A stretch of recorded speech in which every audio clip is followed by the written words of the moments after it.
selalu sehat ya. Tetap untuk patuhi himbauan pemerintah untuk tetap physical distancing di tengah pandemi COVID-19 sampai hari ini yang masih tetap berlalu juga, masih tetap berlangsung. Ayo kita tetap patuhi himbauan pemerintah dan juga ingat selalu perilaku hidup bersih dan sehat. Ingat selalu cuci tangan kalau teman-teman dan sahabat misalnya keluar dari rumah, begitupun setelah kembali ke rumah. Ingat untuk perilaku hidup bersih dan sehatnya tetap dijalankan gitu ya.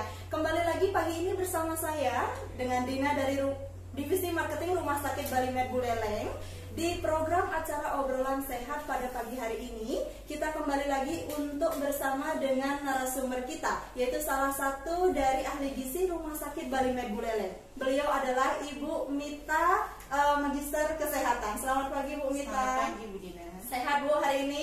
Luar biasa baik sekali. Oke.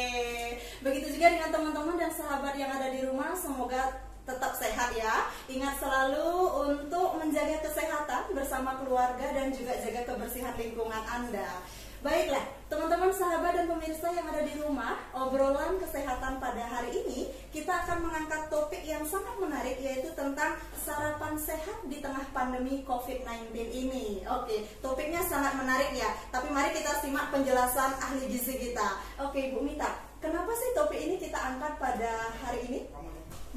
Kalau berbicara tentang sarapan, di Bali sendiri kita mengenal yang namanya sarapan mungkin ya. Tapi posisinya adalah kadang-kadang yang dinamakan sarapan bagi orang-orang di Bali itu adalah mengonsumsi makanan yang berupa nasi. Ya, terkadang. Terus kemudian untuk di Bali sendiri sekarang ini ibu rumah tangga atau ibu-ibu yang bekerja itu kan kadang tidak menyediakan sarapan untuk keluarganya. Dengan adanya pandemi ini dirasa cukup banyak waktu di rumah sehingga dapat meningkatkan atau dapat membuat sarapan yang bermutu bagi keluarganya. Oke. Menjadi semacam kesempatan yang baik gitu ya Ibu Mita ya, untuk ibu-ibu di rumah untuk bisa berkreasi gitu, memberikan yang terbaik untuk anak-anaknya dan juga keluarga di rumah gitu Ibu ya. Nah Bu Mita, kalau kita lihat data nih di Bali ini, ternyata dari sekian kasus COVID-19 ternyata angka sembuhnya untuk pasien-pasien itu di Bali sendiri itu cukup tinggi Bu Mita. Kira-kira apa yang menyebabkan hal ini bisa terjadi dan kenapa daerah lain mungkin belum bisa gitu ya sampai angka penyembuhannya sangat baik di Bali ini? Oke, baik, terima kasih Bu Dina. Jadi mungkin kalau angka atau tingkat kesembuhan pasien COVID-19 di Bali itu sendiri cukup tinggi, itu tidak luput dari peran serta para tenaga medis terutama nih, karena mereka sangat membantu, berjuang sekali untuk penyembuhan dari pasien COVID-19 itu sendiri. Terus kemudian tidak lepas juga dari peran pemerintah, di mana pemerintah memang sedari awal sudah menyatakan atau memberikan himbauan kepada masyarakat untuk selalu melakukan social distancing atau physical distancing, kemudian menghimbau masyarakat untuk selalu menggunakan masker ketika bepergian dan juga tetap menerapkan perilaku hidup bersih dan sehat. Tidak hanya dari pemerintah, juga dari masyarakat Bali itu sendiri. Mereka itu saya sangat apresiasi karena memang sangat mengikuti anjuran dari pemerintah untuk selalu atau stay at home, kemudian mereka itu selalu bepergian menggunakan masker, kemudian tidak lupa menerapkan perilaku hidup bersih dan sehat sehingga pencegahan penyebaran COVID-19 itu sendiri dapat dicegah. Oke, itu mungkin yang menjadi esensi masyarakat Bali saat ini dan juga menjadi semacam modal utama gitu. Betul, Mbak Mita ya, kalau misalnya untuk menghadapi pandemi COVID ini supaya segera berlalu, memang sangat penting peran serta masyarakat yang ada di Bali ini gitu ya Bu Mita. Nah Bu Mita, kalau misalnya saat ini nih generasi kita banyak yang buat mention nih Bu Mita terkait dengan Indonesia terserahlah, karena mungkin himbauan pemerintah saat ini untuk PSBB itu sedikit ada isu dilonggarkan. Nah gimana menurut Bu Mita sebagai salah satu generasi milenial nih? Jadi kalau menurut saya sendiri untuk mention Indonesia terserah itu mungkin salah satu bentuk kekecewaan dari pihak atau tenaga medis umumnya yang biasanya menyebutkan mention tersebut itu karena mereka ini lagi berjibaku untuk memerangi virus COVID-19. Tapi ternyata dari pemerintah malah melonggarkan aturan-aturan di mana sekarang memperbolehkan pelaku usaha untuk kembali membuka usahanya. Hanya saja di sini patut diwaspadai baik itu untuk pelaku usaha dan juga masyarakat pada umumnya. agar tetap mengikuti himbauan dari pemerintah atau anjurannya dengan cara physical distancing, kemudian menggunakan masker ketika bepergian, dan jangan lupa untuk cuci tangan. Oke, penting, simpel sebetulnya, sederhana, tapi hal itu menjadi sangat penting di saat situasi pandemi COVID-19 ini, gitu ya Bu Mita ya. Nah Bu, kalau misalnya Ibu sebagai generasi milenial, boleh dong kalau kita boleh sharing, atau teman-teman yang ada di rumah gitu ya, kalau misalnya ada yang merasa atau punya pikiran kekecewaan gitu terkait dengan situasi saat ini, boleh bertanya langsung kepada ahli gizi sekaligus salah satu generasi milenial saat ini gitu ya. Nah Bu Mita, menarik sekali sebetulnya kita kalau ngomong tentang mention Indonesia terserah. Kalau Ibu Mita sendiri nih, Ibu Mita lebih condongnya ke Indonesia terserah, pemerintah, atau kembali lagi sebagai masyarakat biasa, mau milih yang mana kira-kira? Kalau saya sendiri intinya sebagai warga masyarakat juga ya, di tengah pandemi COVID ini kita harus tetap sadar diri. Terus mungkin ini adalah upaya pemerintah dalam perbaikan ekonomi, makanya sekarang pelaku usaha memang diberikan sedikit kelonggaran untuk membuka kembali usahanya.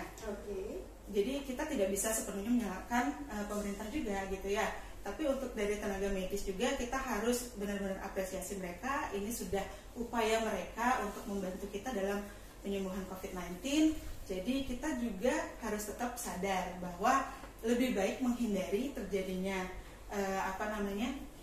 untuk menghindari kita terkena itu. Jadi kita harus lebih mawas diri seperti itu.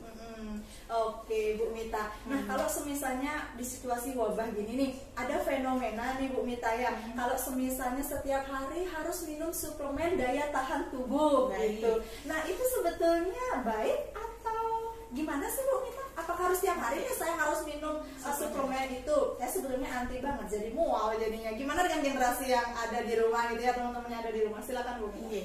Kalau misalnya dikatakan minum suplemen itu baik untuk kesehatan, sekarang tergantung. Kalau misalnya asupan makanan kita itu beragam, bergizi dan berimbang, sebenarnya asupan suplemen itu tidak diperlukan lagi. Karena kebutuhan vitamin dan mineral di dalam tubuh kita itu sebenarnya hanya dibutuhkan sedikit dibandingkan dengan zat gizi makronya seperti protein, karbohidrat, dan lemak. Seperti itu. Jadi kalau misalnya memang mencukupi dari asupan makanan, kenapa harus ditambah lagi dengan suplemen? Iya, benar sekali, itu kata kuncinya ya Bu Mita ya. Nah Bu, gimana sih lalu seharusnya kami atau salah satu teman-teman yang ada di rumah gitu ya, dengan aktivitas kami kan yang masih cukup tinggi nih, setiap hari kami harus juga bekerja, tapi di satu sisi kita diwajibkan untuk menjaga kondisi tubuh kita untuk tetap fit gitu. Apa sih Bu sebetulnya saran-saran bagi yang aktif bekerja mungkin, atau juga yang tetap stay di rumah? Itu apa saja sih yang perlu kita perhatikan Bu? Jadi tetap konsumsi, dari konsumsi dulu ya, saya katakan konsumsi harus tetap dipenuhi. Jadi harus berasal dari makanan yang beragam, beraneka ragam, kemudian bergizi dan berimbang. Terus kemudian sarapan itu penting sekali, karena kondisinya ketika memang kita akan mengawali hari, asupan sarapan itu memberikan cukup energi sehingga aktivitasnya akan lebih baik seperti itu. Jadi tetap harus yang namanya sarapan itu tetap harus dilakukan seperti itu ya. Kemudian kalau misalnya untuk yang bekerja misalnya yang bekerja mungkin dia ada aktivitas fisiknya di luar, sedangkan teman-teman yang memang stay at home itu kan untuk keluar sendiri itu sedikit, maksudnya aktivitas di luar rumah itu sedikit. Jadi di rumah mungkin bisa dilakukan olahraga juga, olahraga ringan. Jadi itu juga bisa menambah daya tahan tubuh. Oke Bu Mita, menarik sekali. Nah demikian teman-teman dan sahabat yang ada di rumah, pemirsa, yuk diajak join teman-temannya, ada tetangga gitu ya, kerabat, saudara gitu, atau teman-teman di samping kita yang sedang bekerja di kantor atau yang sedang beristirahat. Saksikan terus obrolan kita, bincang-bincang pagi seputar kesehatan dengan topik sarapan sehat di tengah pandemi COVID-19 ini bersama salah seorang ahli gizi dari Rumah Sakit Balimed Buleleng. Kapan lagi teman-teman ya, kalau bukan saat ini, kalau teman-teman ada pertanyaan gitu seputar gimana sih sebetulnya daya tahan tubuh kita, atau seputar dengan makanan, gizi dan lain sebagainya, boleh yuk berkonsultasi dengan ahli gizi kami. Kami tunggu pertanyaannya ya. Oke. Nah, Ibu Mita, kembali lagi menunggu mungkin pertanyaan dari teman-teman yang ada di rumah. Kalau semisalnya makanan saat ini, kita bicara mungkin soal sarapan dulu sebelum makanan siangnya gitu ya. Nah, sarapan ini, apa saja sih Bu Mita yang perlu kita perhatikan pada saat kita sarapan? Oke, baik sekali. Jadi kalau misalnya yang perlu kita perhatikan dalam memilih sarapan yang bermutu itu adalah harus tetap beragam, beraneka ragam. Jadi tidak hanya dari satu golongan bahan makanan saja. Misal terkadang kita lihat kalau yang namanya sarapan harus pakai nasi kan. Ibaratnya kalau di Indonesia sendiri biasanya seperti itu. Ketika menggunakan nasi ya jangan ditambah dengan mie ataukah perkedel kentang, perkedel jagung. Salah itu Bu Mita ya. Kebetulan sekali Bu, saya punya kebiasaan buruk, berarti salah satunya adalah itu. Ternyata tidak direkomendasikan. Iya, kalau menurut saya itu tidak direkomendasikan. Kenapa? Karena itu berasal dari satu golongan bahan makanan yang sama, yaitu karbohidrat. Jadi ketika memang karbohidrat dikonsumsi berlebih, penyimpanannya di dalam tubuh itu juga akan tidak dapat dimetabolisme dengan baik. Seperti itu, mungkin akan disimpan dalam bentuk glukosa yang nantinya bisa berakibat obesitas timbulnya ataukah penyakit degeneratif seperti diabetes mellitus. Seperti itu. Jadi sebaiknya, alangkah lebih baiknya ketika memang sarapan itu harus beraneka ragam, mulai dari misalnya ada karbohidratnya, ada protein, kemudian ada lemaknya, ada sumber vitamin dan mineralnya, dan jangan lupa harus ada air, karena air itu membantu proses metabolisme di dalam tubuh. Kadang juga kita lupa nih Bu Mita minum air, karena keasikan kalau semisalnya bisa nggak Bu Mita diganti airnya dengan segelas es teh manis gitu, gimana?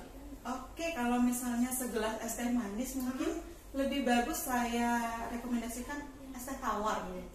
Jadi kan konsumsi karbohidrat kita sudah tercukupi misalnya pada makan hari itu. Kemudian ketika ditambah memang gula dari es tehnya, itu dapat memicu timbulnya penyakit degeneratif. Jadi sebenarnya memang boleh sih kalau menggunakan teh, hanya saja kalau di kami ahli gizi itu menyarankan 2 jam setelah makan. Kenapa demikian? Karena memang teh itu mengandung tanin yang nantinya akan berfungsi mengikat Fe atau zat besi, sehingga nanti penyerapan zat besinya akan terganggu seperti itu. Maka sebab itu untuk kami sendiri di ahli gizi menyarankan konsumsi teh dan kopi itu dilakukan 2 jam sebelum atau setelah makan. Gitu. Demikian teman-teman dan sahabat yang di rumah, baru tahu ya ternyata minum air teh manis gitu ya, yang biasanya kita es teh gitu loh Ibu Mita ya. Itu jadi kebiasaan kita sehari-hari Bu. Tanpa es teh rasanya kurang enak kalau harus kan. Iya. Oke. Nah Bu Mita, kalau misalnya nih masing-masing orang gitu, kalau untuk kebutuhan kita bicara soal karbohidrat dulu gitu ya. Kemudian bicara nanti soal jenis kandungan yang lainnya gitu, apakah sama sebetulnya Bu jumlah yang diperlukan untuk masing-masing individu? Oke. Baik, jadi kalau untuk kebutuhan zat gizi, baik karbohidrat, protein, lemak, vitamin dan mineral itu untuk masing-masing individu berbeda. Jadi itu disesuaikan dengan, biasanya kita sesuaikan dengan usia, kemudian jenis kelamin, laki-laki dan perempuan berbeda, kemudian ada berat badan, tinggi badan, itu kemudian aktivitas fisik dan kondisi fisik. Misalnya kondisinya sedang hamil ataukah sedang sakit, itu pasti berbeda jumlah karbohidrat, protein dan lemak yang dibutuhkan. Seperti itu. Oke, mungkin boleh salah satu-satu kita mengupasnya ya Bu Mita ya. Mungkin yang pertama itu tentang soal rencana menikah nih Bu Mita sebelum hamil gitu ya. Nah kalau sebelum hamil apa sih yang perlu diperhatikan, atau generasi muda nih anak-anak termasuk saya juga, apa sih yang perlu diperhatikan itu ketika memilih jenis karbohidrat untuk diri kita, mungkin di saat pandemi COVID ini, yang juga untuk meningkatkan daya tahan tubuh kita? Baik, kalau dari jenis karbohidrat itu ada karbohidrat sederhana dan karbohidrat kompleks. Jadi kalau karbohidrat kompleks itu memang dia lebih lama glukosanya dicerna tubuh. Jadi dia ada beberapa tahapan metabolismenya, sedangkan kalau karbohidrat kompleks itu lebih cepat memang penyerapannya di dalam tubuh. Sehingga kalau karbohidrat sederhana itu dia lebih cepat menimbulkan atau meningkatkan glukosa darah di dalam tubuh. Sedangkan kalau yang kompleks itu dia lebih lama dicerna dan penyerapannya juga lebih lama. Seperti itu. Jadi, apa nih contoh makanan untuk jenis karbohidrat sederhana dan karbohidrat sederhana mungkin dari contoh tepung terigu, kemudian nasi Nasi dari beras putih itu karbohidrat kompleks, apalagi kalau nasinya itu ternyata lebih lunak ya. Jadi posisinya kadang kan ada orang yang nasinya pulen nih, nasinya bagus, itu sebenarnya karbohidrat sederhananya lebih banyak dibandingkan karbohidrat kompleksnya. Sedangkan kalau karbohidrat kompleks itu dia ke beras merah misalnya, atau beras hitam yang sekarang lagi populer, terus kemudian dari tepung itu atau dari roti, misalnya dia roti gandum seperti itu, jadi lebih lama penyerapannya dalam tubuh. Peningkatan glukosa darahnya juga jadinya lebih lama.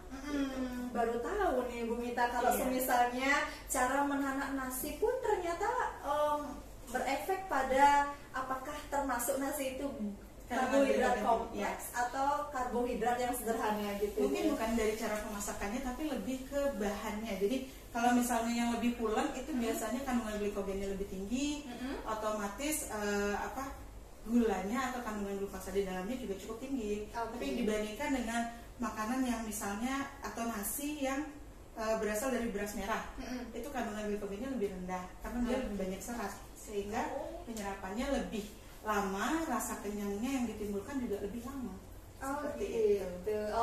Mitos atau fakta sih Bu Mita kalau misalnya beras merah itu lebih direkomendasikan dari ahli gizi kebanding beras putih? Kalau misalnya dikatakan mitos atau fakta, itu sebenarnya fakta ya. Jadi kalau di beras merah sendiri kandungan seratnya cukup tinggi, jadi untuk timbul rasa kenyangnya itu juga lebih lama. Sedangkan kalau di beras putih tergantung juga nih beras putihnya seperti apa. Kalau dia memang jenisnya lebih perak, perak itu dalam artian lebih keras, itu kandungan glikogennya lebih rendah dibandingkan yang pulen. Jadi nanti penyerapan glukosanya juga akan lebih cepat kalau yang pulen. Sedangkan yang perak itu lebih lama. Berarti harus berkonsultasi dulu ke ahli gizi. Untuk semisalnya saya nih Bu Mita, saya sebetulnya programnya itu gimana caranya meningkatkan berat badan loh. Tapi selama saya program juga nggak berhasil loh Bu Mita. Mungkin nanti saya langsung konsul appointment dengan Bu Mita gitu ya, untuk konsultasi jenis makanannya. Teman-teman di rumah juga boleh nih appointment atau janjian dengan ahli gizi kami apabila ada yang mau berkonsultasi gitu ya, ada yang mau minta saran gitu terkait dengan gimana sih caranya supaya tubuh kita tampak ideal gitu ya. Nah, Ibu Mita, menarik sekali obrolannya. Nah, kalau misalnya terkait dengan protein nih Bu Mita, pilihan jenis dari kandungan protein ini apa saja sih yang baik untuk wabah pandemi ini? Jadi kalau berbicara masalah protein, kita ada dua sebenarnya mengenal, yaitu protein hewani dan protein nabati. Protein hewani itu seperti daging babi, daging sapi, kemudian daging ayam, ikan, kambing, itu juga termasuk protein hewani. Sedangkan kalau protein nabati itu terdiri dari tahu, tempe, kacang-kacangan seperti itu. Nah, untuk penyerapan sendiri sebenarnya lebih bagus penyerapan zat besi, kan kandungannya lebih banyak zat besi biasanya ya. Jadi penyerapan zat besi terbagus itu adalah dimiliki oleh protein hewani. Jadi semakin banyak konsumsi protein hewani, dia semakin cepat penyerapan zat besi di dalam tubuh seperti itu. Sedangkan kalau protein nabati itu lebih lama dicernanya. Nah, sekarang protein yang bagaimana sih yang baik dikonsumsi ketika memang pandemi ini? Jadi olahan apapun itu bisa dilakukan, mulai dari mungkin ada yang suka digoreng, itu silakan, kemudian dikukus atau di steam itu boleh. Hanya saja perlu diingat bahwa protein itu mengandung asam amino di dalamnya. Jadi ketika memang salah satu sumber protein seperti daging misalnya dilakukan pemanasan berulang, kandungan asam amino di dalamnya akan hilang. Jadi sebaiknya konsumsi makanan itu sekarang disajikan ya sebaiknya dihabiskan seperti itu. Jadi jangan sampai menunggu. Kadang orang Bali kan suka gitu ya, membuat suatu makanan. Betul sekali. Jadi membuat suatu masakan yang sekarang dibuat, besok diangetin lagi, lusa diangetin lagi, bisa seminggu. Jadi sebaiknya yang seperti itu dihindari. Karena apa? Kandungan asam amino di dalamnya itu akan hilang. Yang tersisa hanya ampas kalau kita bilangnya. Jadi iya betul. Jadi kandungan protein yang diserap juga tidak begitu bagus gitu. Sebaiknya memang kalau misalnya untuk protein hewani sendiri sekarang dibuat, dihabiskan atau maksimal 1 hari itu harus habis tanpa dihangatkan kembali. Gitu. Nah, mitos atau fakta sih Bu Mita, kembali lagi saya nanya nih, kalau misalnya soal daging gitu ya, sate nih Bu Mita, kalau sate itu kan dibakar, ada yang dikukus, lebih baik mana sih Bu Mita? Kalau misalnya sate yang dikukus, saya jujur belum pernah tahu ya. Tapi kalau misalnya olahan daging yang memang dipanggang atau dibakar, itu dibandingkan yang dikukus, memang lebih baik yang dikukus.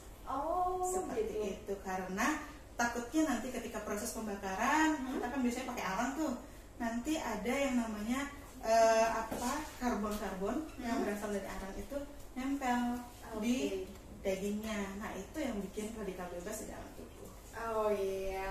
Baru tahu juga nih Bu Mita, kalau misalnya daging itu ternyata protein ya Bu Mita, bukan lemak ya? Jadi tergantung, kita lihat kalau misalnya di daging itu sendiri terkandung protein, ada lemak juga. Seperti itu. Nah, lanjut nih Bu Mita, kalau jenis lainnya yaitu lemak. Kita bicara soal lemak sekarang. Nah, jenis makanan apa saja sih yang direkomendasikan baik untuk pandemi saat ini? Kalau berdasarkan lemak nih, jadi biasanya kan kadang orang itu lebih suka makanan yang digoreng. Ya, digoreng. Berbicara tentang lemak itu identik dengan yang namanya minyak, kemudian mentega, seperti itu ya. Jadi biasanya makanan yang memang digoreng itu tidak masalah dikonsumsi. Hanya jangan lupa minyak yang digunakan itu harus benar-benar minyak yang bagus. Nah, arti kata minyak yang bagus itu seperti apa sih?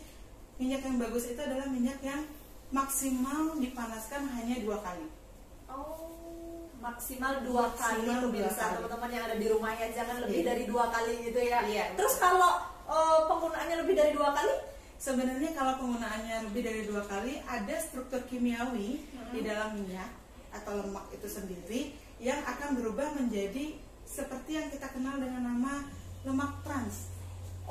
Jadi lemak trans itu adalah pemicu radikal bebas di dalam tubuh. Sebaiknya saya sarankan untuk tidak menggunakan minyak lebih dari 2 kali. Kadang orang kan sayang tuh ya, minyak mahal nih, kemudian warnanya juga masih cerah, masih bisa digunakan. Itu sebenarnya gimana? Tetap yang namanya pemanasan 2 kali itu akan membentuk ikatan rantai karbon yang cukup panjang, sehingga menjadi radikal bebas di dalam tubuh ketika terserap. Sebaiknya teman-teman tidak mengonsumsi makanan yang digoreng dengan minyak dengan pemanasan lebih dari 2 kali. Boleh menyebut makanan Bu Mita, salah satunya martabak mungkin ya? Kalau kita beli di pinggir jalan, lebih dari 2 kali pun minyaknya dipakai Bu Mita. Kalau gorengan, saya bukannya menyatakan tidak boleh mengonsumsi gorengan, silakan. Hanya saja ya pilih-pilih juga. Kalau misalnya lebih baik kita buat gorengan di rumah sendiri, seperti itu. Terjamin keamanan pangannya, kemudian dari hygiene sanitasinya juga terjamin seperti itu. Dibandingkan sama yang di luar, kadang kan kita suka ngeliat tukang gorengan itu minyaknya udah sampai hitam masih tetap digunakan. Itu nggak masalah kalau misalnya memang tidak sayang sama diri sendiri. Kembali lagi kepada masing-masing individu. Termasuk saya Bu Mita punya kebiasaan kalau misalnya makan tanpa gorengan itu rasanya gimana gitu, kurang nyaman aja di lidah. Kalau udah ada gorengan, minyak gitu, wah rasanya enak banget kalau nasi itu ditelan gitu. Bu Mita, kalau misalnya berapa sih Bu jumlah karbohidrat yang ideal untuk masing-masing individu itu? Jumlah karbohidrat ideal itu sudah seperti yang saya bilang sebelumnya, itu disesuaikan sama usia, kemudian jenis kelamin, aktivitas fisik, tinggi badan, berat badan, dan kondisi fisik. Jadi setiap orang itu berbeda-beda. Tapi biasanya dengan kondisi kita usia produktif, itu biasanya untuk sarapan sendiri kita membutuhkan karbohidrat sekitar 100 gram untuk 1 kali sarapan. Seperti itu. Jadi itu kan berbeda ya. Kalau misalnya lansia, kita di rumah misalnya sama orang tua gitu, ternyata sudah masuk usia lansia. Lansia. Jadi kalau usia lansia itu biasanya konsumsi karbohidratnya sekitar 75 sampai 85 gram. Jadi lebih rendah dari kita. Karena aktivitas fisik mereka lebih sedikit dibandingkan yang usia produktif, kemudian metabolisme di dalam tubuhnya juga semakin berkurang kinerjanya, sehingga nanti kalau misalnya berlebih asupan karbohidratnya takutnya menimbulkan resiko penyakit degeneratif. Menarik sekali obrolan kita pada pagi hari ini, pemirsa yang teman-teman ada di rumah ya. Ayo tetap ikuti live Instagram kita, atau kalau ada pertanyaan boleh deh langsung disampaikan ke kita gitu ya. Akan dijawab langsung oleh ahli gizi. Kapan lagi loh dapat dijawab langsung oleh ahli gizi, itu free, gratis Bu Mita. Oke. Nah Bu Mita, menarik sekali kalau bicara soal, kita kembali ke pola nih Bu ya. Kalau misalnya pola sarapan yang baik itu mungkin bisa langsung didemonstrasikan seperti apa sih dan apa saja yang harus diperhatikan Bu? Oke, kalau misalnya sarapan yang bermutu itu seperti apa sih? Sarapan yang bermutu itu bagi saya adalah sarapan yang mengandung tinggi serat. Kemudian cukup protein dan rendah lemak sebenarnya. Rendah lemak. Iya, betul sekali. Karena sarapan itu sendiri kan biasanya kita konsumsi idealnya pada pukul 6 hingga 9 pagi. Jadi asupannya harus tetap disesuaikan dengan kebutuhan tubuh. Nah, seperti misalnya saat ini di depan kita itu sudah ada contoh satu sarapan. Ya. Jadi di sini sudah disediakan sekitar 100 gram nasi, atau biasanya ini merupakan golongan karbohidrat, sedangkan sumber proteinnya bisa dari daging ayam atau misalnya ikan, itu bisa. Terus kemudian ada juga protein nabatinya dari tahu atau tempe, bisa kita gunakan. Terus kemudian untuk sayurnya sendiri mungkin sekitar 100 gram. Jadi dapat dilihat bahwasanya memang untuk sayur itu lebih banyak, karena serat yang dimiliki oleh sayuran diharapkan mampu membuat kondisi tubuh kita kenyang lebih lama, seperti itu. Dan jangan lupa ada buah dan juga airnya untuk membantu proses metabolisme. Oke Bu Mita, ini karbohidratnya, ya, ini proteinnya Bu ya, berarti itu seratnya, serat, vitamin dan mineralnya. Berarti lemak dikesampingkan. Kalau untuk lemak itu biasanya sudah dapat dari dagingnya sendiri. Kan kita tujuannya untuk bukan menghindari ya, jadi mengurangi atau lemak yang dikonsumsi itu lebih rendah biasanya untuk sarapan. Kebutuhannya lebih rendah gitu. Mungkin lain hanya lagi Bu, kalau misalnya gitu-gitu aja kan kadang anak-anak bosen ya, Bu Mita termasuk saya juga. Mungkin pilihan lainnya kalau misalnya memang di rumah ingin berinovasi, sebenarnya sarapan yang bagus juga bisa diperoleh melalui sayuran atau buah-buahan. Misalnya dibuatkan jus itu boleh. Terus kemudian kalau misalnya suka makan roti, bisa dibuat sandwich, itu kan bisa di dalamnya ada nabatinya, ada kemudian dari sayuran-sayurannya, terus kemudian ada proteinnya juga, mungkin misalnya menggunakan telur atau daging ayam. Itu bisa. Mungkin sekarang kita perlihatkan ke teman-teman dan sahabat yang ada di rumah Bu Mita ya, sekilas gitu teman-teman, itu terkait dengan gimana sih caranya pengolahan buah dan sayur supaya menjadi lebih menarik dan juga kandungan gizi yang di dalamnya itu tetap terjaga gitu Bu Mita ya. Apa nih Bu Mita yang boleh saya bantu untuk persiapkan? Ini kita akan membuat jus sayuran. Jadi jus sayuran. Sekarang ini kita menggunakan wortel dan juga tomat, tapi tetap ya tanpa gula. Disarankan tanpa gula dan juga tanpa tambahan kental manis. Jadi kan terkadang kita menggunakan kental manis, kalau misalnya beli di luaran gitu ya, kita menggunakan kental manis. Jadi untuk saat ini, apalagi di rumah menjaga kesehatan, lebih baik tidak menggunakan kental manis dan juga tambahan gula. Bu Mita, perhatikan teman-teman ya, tanpa gula untuk sarapan kita hari ini. Ini Bu Mita, boleh saya bantu buka? Boleh, kalau misalnya mau dipakai, tapi yang sekarang saya mau menggunakan wortel sama tomat. Mungkin nanti Bu Dina bisa mencicipi seperti apa. Mixernya.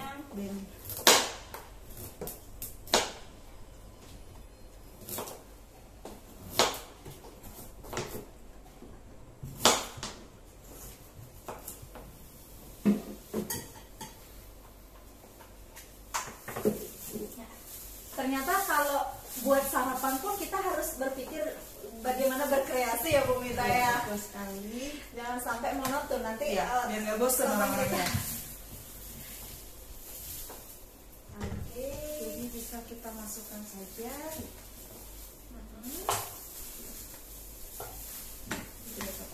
Ini bisa diganti ya, jadi nggak mesti harus wortel kemudian tomat, tapi bisa juga buah-buah yang lain seperti buah naga kalau misalnya memang suka.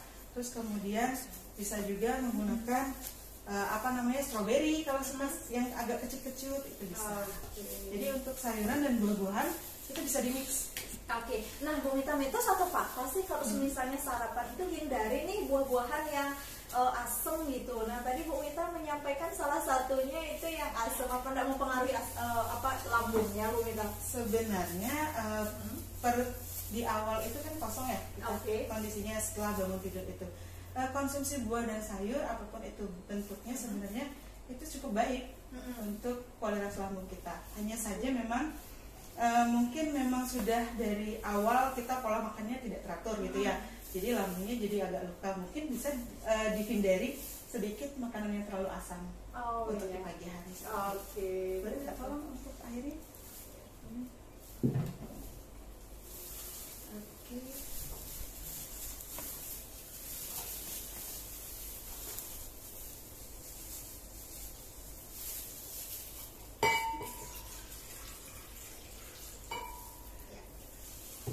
Ayo teman-teman yang ada di rumah boleh diperhatikan ya, kapan lagi nih kita dapat suntikan gimana sih caranya buat jus. Bu Mita, nanti rasanya nggak aneh Bu Mita kalau misalnya tanpa gula gitu? Soalnya kadang kebiasaan orang Bali apalagi anak muda nggak enak banget kalau tanpa gula Bu Mita. Kalau tanpa gula sebenarnya kesukaan masing-masing sih ya. Kalau saya pribadi wortelnya itu udah cukup manis, kemudian dapat kecutnya sedikit dari tomat, itu lebih bagus ketimbang kita menggunakan tambahan gula. Jadi nggak masalah sih kalau misalnya ditambah gula, hanya saja harus diperhatikan konsumsi gula selanjutnya. Misalnya untuk konsumsi teh mungkin dikurangi seperti itu. Jadi sehari itu maksimal kita mengonsumsi sekitar 52 gram gula. 52 gram gula atau sekitar maksimal itu 2 sampai 4 sendok makan gitu.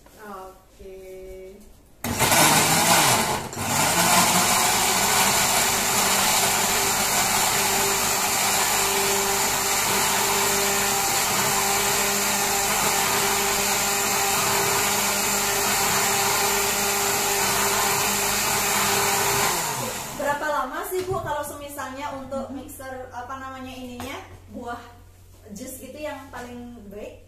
Kalau untuk buah sendiri kita blender ya, bukan mixer, tapi kalau di blender itu mungkin sampai halus saja. Kalau misalnya memang sudah dipastikan halus, itu bisa berhentikan gitu. Jadi sudah bisa stop. Oke, menarik sekali. Iya, itu hasilnya teman-teman sahabat di rumah. Ini ada yang nanya langsung nih Bu Mita. Dari sahabat kita Santi Trisna 9. Halo, selamat pagi Mbak Santi gitu. Bu Mita mau nanya gimana kalau tren di masyarakat minum jamu yang terbuat dari jahe, serai dan lain-lain ya?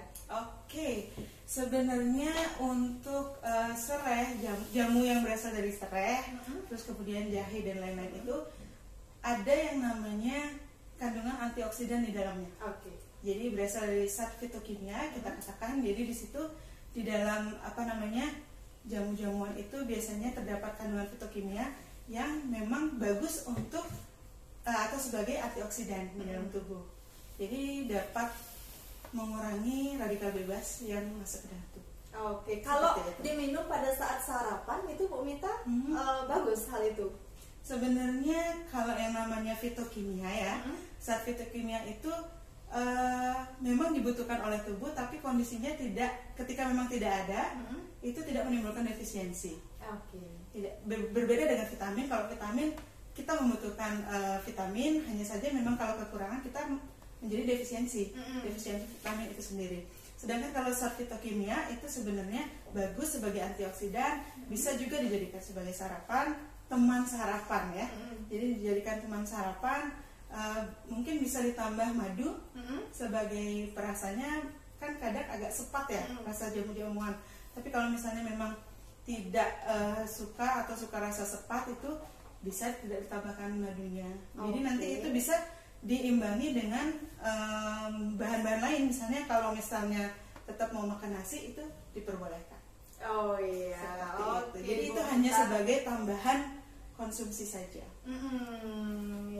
Oke, ayo teman-teman pemirsa yang ada di rumah sambil menunggu ini jusnya udah jadi Bu Mita ya. Boleh Berarti di dicicip. dalam jus itu apa aja nih yang terkandung Bu Mita? Kalau boleh yang dijelasin. saat ini terkandung dalam jus ini tentu saja vitamin dan mineral itu cukup karena berasal dari sayur-sayuran, terus kemudian kandungan airnya juga cukup tinggi, jadi dapat membantu proses metabolisme jantung. Oh iya, ayo teman-teman yang ada di rumah kalau mau nyoba, misalnya resep ini juga sangat baik gitu Bu Mita ya. Betul. Kalau ini buah-buahan Bu, boleh nggak sih kalau sarapan saya buah aja tanpa karbohidrat gitu? Bisa, kan tadi seperti yang saya katakan, buah itu kan termasuk serat tinggi ya. Oh iya. Jadi serat tinggi juga di dalam buah, kandungan seratnya cuma lumayan tinggi, jadi bisa dijadikan sebagai bahan sarapan. Lebih baik kalau untuk konsumsi buah itu secara utuhan, gitu. Jadi karena ketika buah itu di blender atau dipotong, itu beberapa kandungannya memang sedikit hilang. Oh begitu. Kandungan atau Kalau rusak. buah memang bayinya Dikonsumsi secara utuh. Gitu. Betul. Jadi seperti misalnya apel, kita udah masuk ke apel, langsung dikonsumsi itu jauh lebih baik ketimbang dijadikan jus. Oke, baru tahu ini Bu. Kandungan vitaminnya jadi nggak rusak, Oh, iya. karena ada beberapa vitamin yang memang sifatnya itu rusak pada suhu tertentu dan juga akibat dari proses pemasakan seperti misalnya di blend seperti itu. Oke Bu Mita. Nah Iya. ini menarik Bu. Ada lagi pertanyaan dari sahabat kita, yaitu dari Instagram Putu Winnie Ratu. Iya. Oke, bertanya Bu Mita mau nanya dong, kalau sarapan nasi sekaligus minum susu apa baik Bu? Oke, kalau sarapan nasi sekaligus susu. Jadi kondisinya susu itu mengandung kalsium Oke. yang nantinya juga dapat mengikat zat besi sehingga zat besi tidak bisa diserap oleh tubuh. Oke, jadi alangkah baiknya kalau konsumsi susu itu 2 jam dibatasi setelah konsumsi nasi, atau misalnya sebelum konsumsi nasi itu dibatasi 2 jam. Oh gitu Bu Jadi ya. untuk menghindari terjadinya pengikatan Fe di dalam tubuh. atau zat besi. Ya, berarti banyak sebetulnya hal-hal sederhana yang kadang-kala masyarakat orang awam gitu nggak tahu Bu Mita ya, baiknya pengolahannya seperti apa. Ternyata teknik pengolahan mempengaruhi kandungan gizi setelah pada saat kita konsumsi. Itu Bu Mita. Iya. Oke Bu Mita, boleh saya coba mau jusnya? Silakan. Oke, sebetulnya saya nggak pernah mau minum jus wortel, tapi kali ini karena disajikan langsung, dibuatkan langsung oleh Bu Mita, kapan lagi gitu Bu ya? Oh ini ada pertanyaan lagi dari sahabat kita.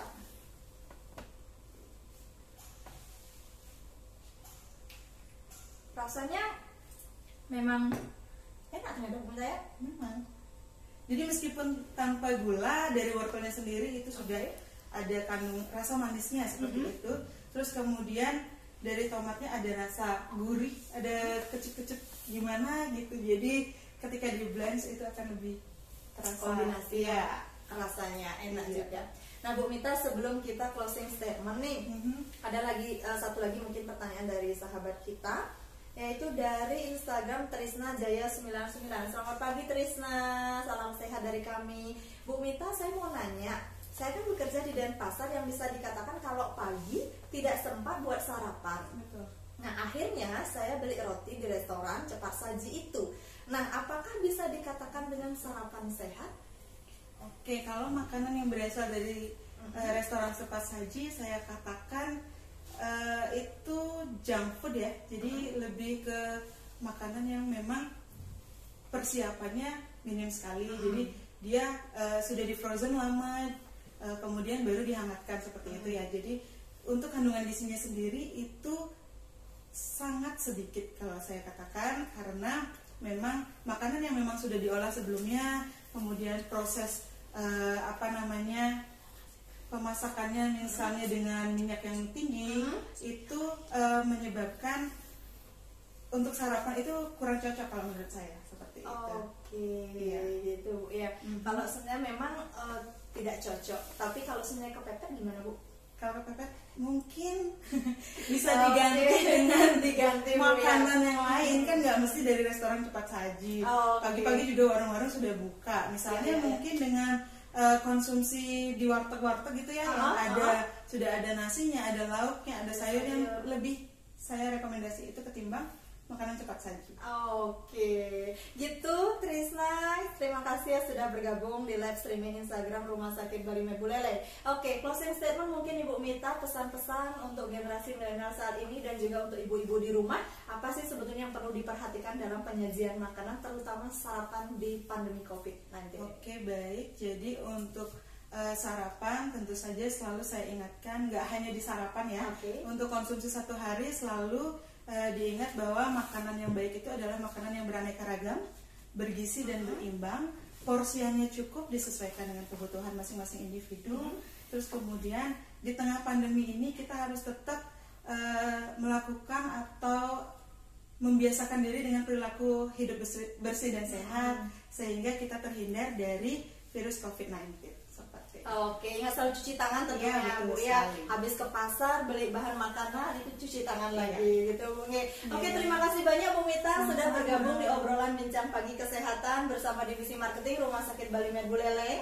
Sampai jumpa, dan perlu kami sampaikan teman-teman dan sahabat yang ada di rumah ya, apabila teman-teman ada pertanyaan, itu ada keluhan seputar kesehatan dan juga terkait dengan kondisi tubuh Anda juga bisa langsung sebetulnya berkonsultasi ke Rumah Sakit Bali Med Buleleng bersama langsung dengan ahli gizinya. Beliau prakteknya setiap hari gitu ya, kecuali hari Minggu tentunya, dari jam 9 pagi sampai jam 2 siang Ibu Mita ya.